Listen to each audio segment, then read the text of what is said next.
A very good morning to you all. Today we will learn in Unit 1 the lesson 3 questions, and it is about the king. A king has 3 questions and he is seeking answers to them. We will know what question he wants to ask the people and does he get the answer from the people. So let's begin. He thought, came to a certain king that he would never fail. If he knew 3 things, these 3 things were: what is the right time to begin something?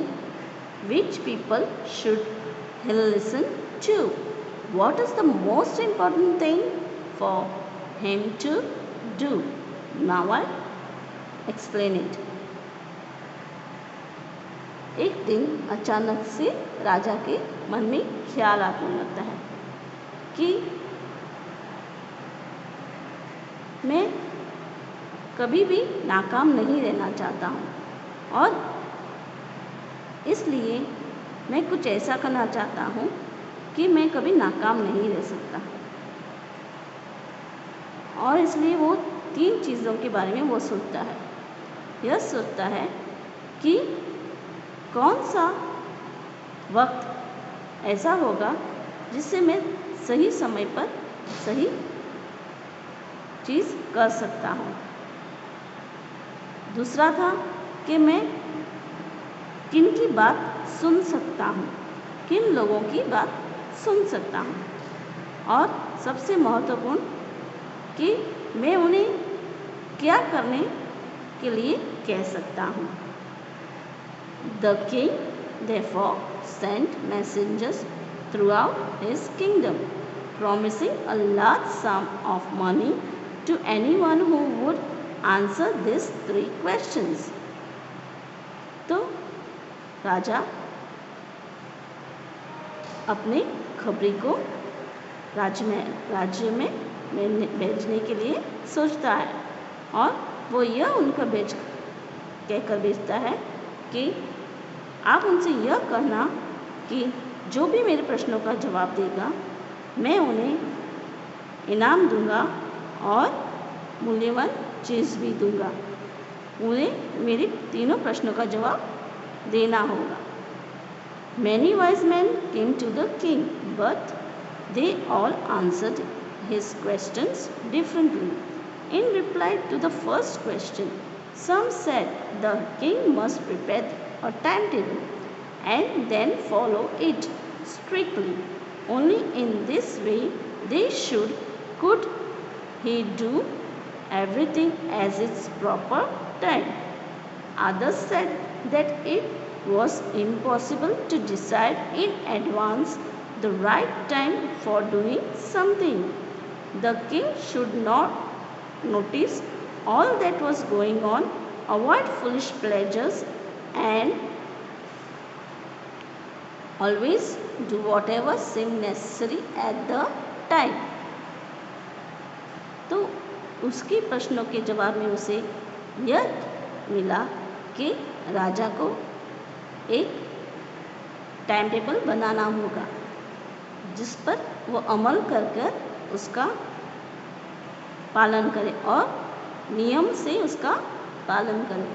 अगर वो नियम से सब कुछ करेगा तो ही वो सही चीज़ सही समय पर कर पाएगा। तो दूसरे लोगों ने कहा कि ये हो ही नहीं सकता कि आप कोई चीज़ जो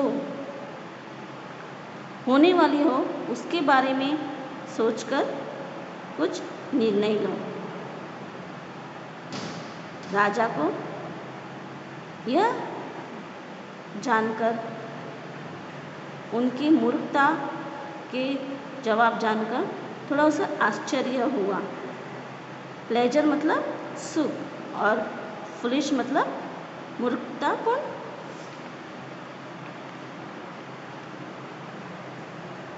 जब वो कहता है कि यह सब अलग अलग तरह के जवाब देते हैं, जो मुझे सही समय पर सही चीज़ करने के बारे में किसी ने अब तक मुझे कुछ भी जवाब नहीं दिया। Yet others said that the king needed a council of wise men who would help him act at the proper time.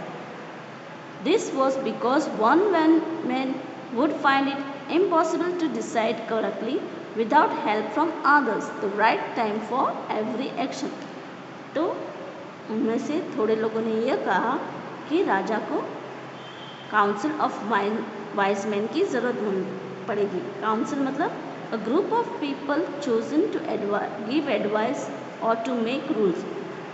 जो एक ग्रुप होता है, 2, 3, 4 लोगों का ग्रुप होता है, जो राजा को सही समय पर सही चीज़ का करने के बारे में बताते हैं या उसके कायदा उसे समझाते हैं, उसे कहते हैं काउंसिल।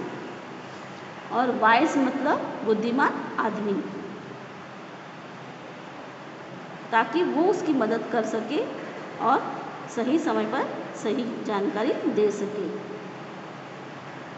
क्योंकि एक आदमी के हाथ में वो नहीं हो सकता, एक से वो सब कुछ नहीं बन पाएगा। इसलिए उसे काउंसिल ऑफ वाइज मैन मतलब ग्रुप ऑफ पीपल की ज़रूरत पड़ेगी, जो उसे सही समय पर सही रास्ता दिखाए। But then others said that there were some things which could be urgent. These things could not wait for the decision of the council. In order to decide the right time for doing something, it is necessary to look into the future, and only magicians could do that. The king therefore would have to go to magicians.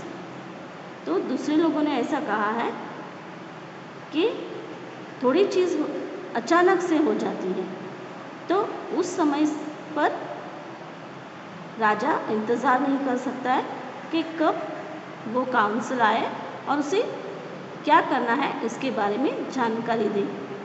तो इसके लिए राजा को किसकी ज़रूरत पड़े, और उस राजा को अगर कुछ जानना है सही समय पर क्या करना है, तो उसे अपने भविष्य में झांकना होगा, और इसे वो एक जादूगरी कर सकता है। इसलिए राजा को जादूगर के पास जाना होगा।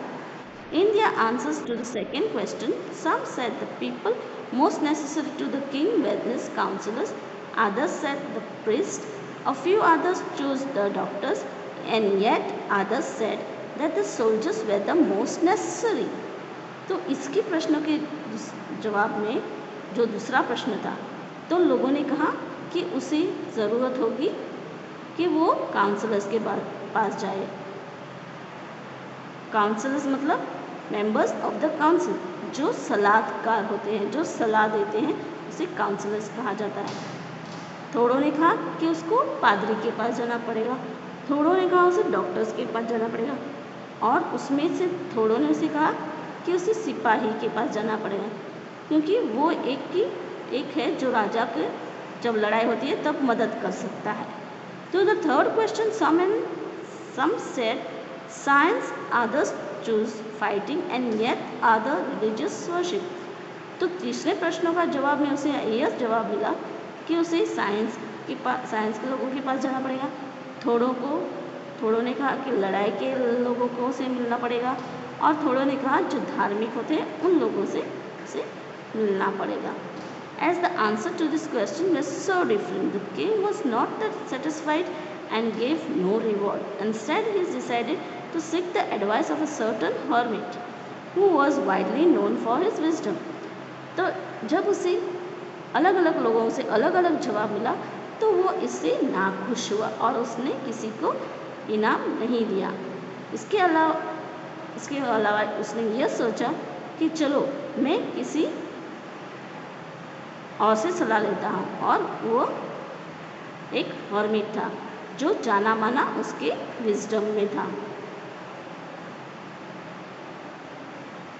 हर्मिट मतलब a person who lives alone and lives a simple life, जो अकेला रहता है और जो साधारण जीवन जीता है। The hermit lived in a would which he never left. He saw no one but simple people, and so the king put on ordinary clothes. Before he reached the hermit's hut, the king left his horse with his bodyguard and went on alone. As the king came near the hermit's hut, he saw the hermit digging the ground in front of his hut. ये जो hermit था वो forest में रहता था और वो उस जगह को कभी छोड़कर नहीं जाता था, वो उसी जगह पर रहता था और वो एक साधारण आदमी था और साधारण लोगों से ही मिलता था। तो इस बात की राजा को खबर थी, इसलिए वो राजा साधारण वेश में और सादे कपड़े में उसको मिलने चला गया। जैसे ही उसको पता चला कि वो हर्मिट के पास पहुंचने आया, तब उसने अपना घोड़ा और अपने जो सिपाही होते हैं उसे कहा कि आप लोग वापस राजमहल चले जाओ और मैं यहाँ से अकेला चले जाता हूँ। जैसे जैसे राजा उस हर्मिट के झुपड़ी के पास आया तो उसने देखा कि वो हर्मिट खड्डा खोद रहा था उसके झुपड़ी के सामने। विजडम मतलब the quality of being wise, having और showing experience, knowledge and good judgement.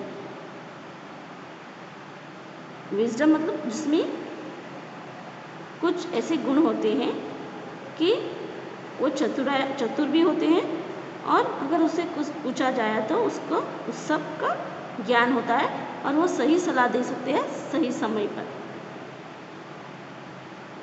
तो आज का हमारा लेक्चर मैं यहीं पर ख़त्म करती हूँ। आगे का लेक्चर हम कंटिन्यू करेंगे इसी लेसन से पार्ट 2 में। तब तक के लिए आप लोग घर पर सुरक्षित रहना।